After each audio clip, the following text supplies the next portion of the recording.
everybody, it's Bubba Rob here. How are you guys doing today, or you gals, or whatever? I guess to be politically correct now. Yeah, how is everybody doing today? I'm just going to sit and have a little chat with my son here. He's always got something interesting to ask, and I'm just trying to answer what he asks me in an honest manner.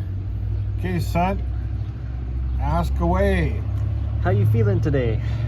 To be honest with you, everybody in carnivore land, I feel like shit today. Pardon for the terminology, but I ended up having a gout attack in my left ankle, and it's really, really, really painful.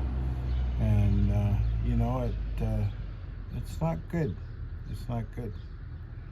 What do you think caused your gout attack? Well, a couple of things. One is my stress level, and two, because we're in a kind of a rush lately with work, getting back working and stuff, is we ate out, and I ate some strictly a meat and cheese thing at a local pizza place where they made like a salad bowl for me, and I only ate the meat and cheese portion of it.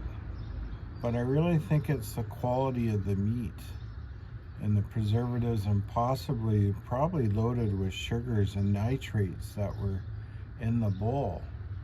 And lo and behold, I started having issues the next day in my ankle, and it's really, really quite painful. Why do you think that causes the gout attack? Well, it's really the quality of the food. I've been eating so clean for the last 7 weeks. Your body's not used to the garbage. And even though I was still ate meat based, but what is the ingredients or the quality ingredients that they're putting in there? So, really when you're eating out, you don't have any control of what's going in you. So it's a very touchy sort of thing. And the other thing I noticed after that meal, I felt I had some water retention, and last night I woke up around midnight, and holy smokes, the amount of water that was coming out of me at that point was actually quite tremendous. So what do you think this would change about how you do your carnivore diet? Well, what I think is really important is that you really plan your days and have your meals prepared for as much as you can. It's not like you can't eat out.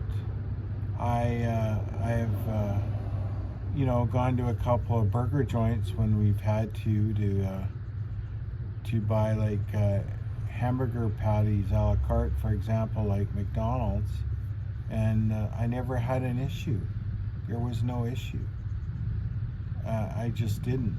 But after that meal at the pizza place, and I didn't eat a lot, but I noticed, I had that gout attack, and the other thing was my actual thirst was brutal.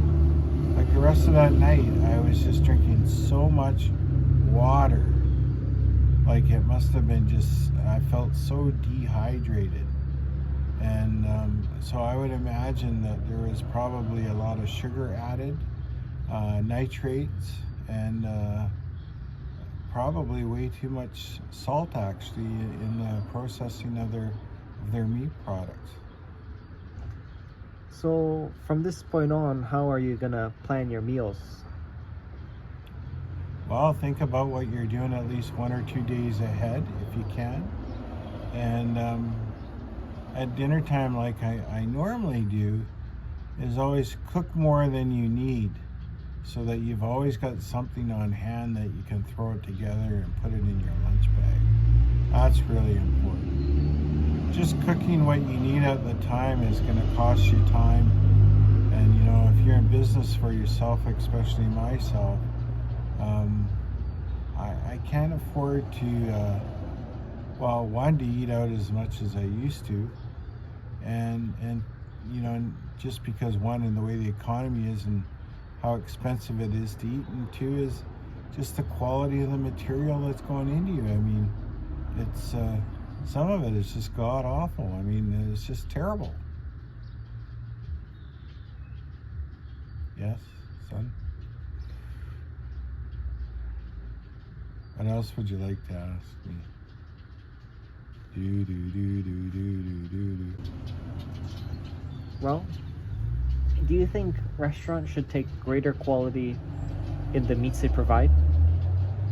I believe so. I'm sure there's regulations in place where they have to somewhere, document and provide the health information on what they're providing. But